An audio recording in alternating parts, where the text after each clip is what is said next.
سلامونه وخت مو په خیر. شبنم وزیری یم د زیرو نیوز 23 ورځنیو سپورټي خبرونو ته ښه راغلاست. پنجشنبه د 1404 هجري لمریز کال د لړم 8 او د 2025 زیږدیز کال د اکتوبر 10 ده. مننه چې له موږ سره یاست. زموږ پاڼې هرومرو خوښې کړئ. ټاکل شوې نن د فوټسال ملي لوبډله د ایران پر وړاندې لوبه وکړي. د فوټسال د 19 کلونو کم عمره لوبډله د نفیو ځوانانو آسیایي سیالیو پایلوبه کې نن شپه د کابل پر مهال 8:30 بجې له ایران سره سیالي کوي.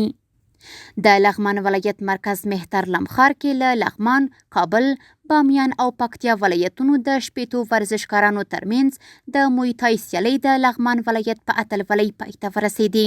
دا سیالۍ د تنکیو ځوانانو، نفیو ځوانانو او ځوانانو په عمري کټګوریو کې ترسره شوې چې په پایله کې لغمان لومړی، کابل دویم او بامیان بیا دریم مقام خپل کړ.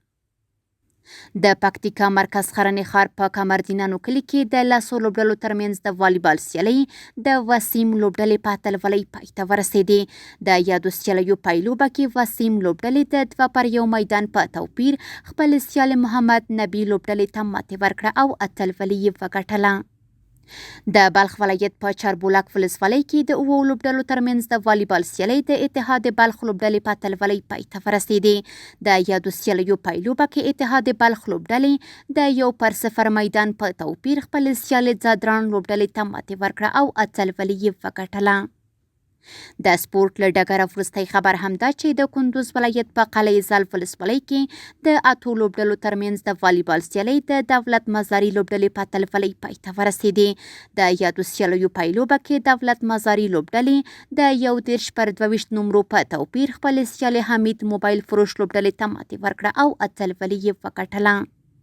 سپورټي خبرونه هم دومره وو. په خواله رسنیو باندې فیسبوک، انسټاګرام، ایکس یا پخوانی ټویټر، یوټیوب او ټیک ټاک زموږ خپرونې خوښې او موږ تعقیب کړئ. ادرس یې 0 نیوز 23 تر سبانۍ خپرونې. د الله په امان.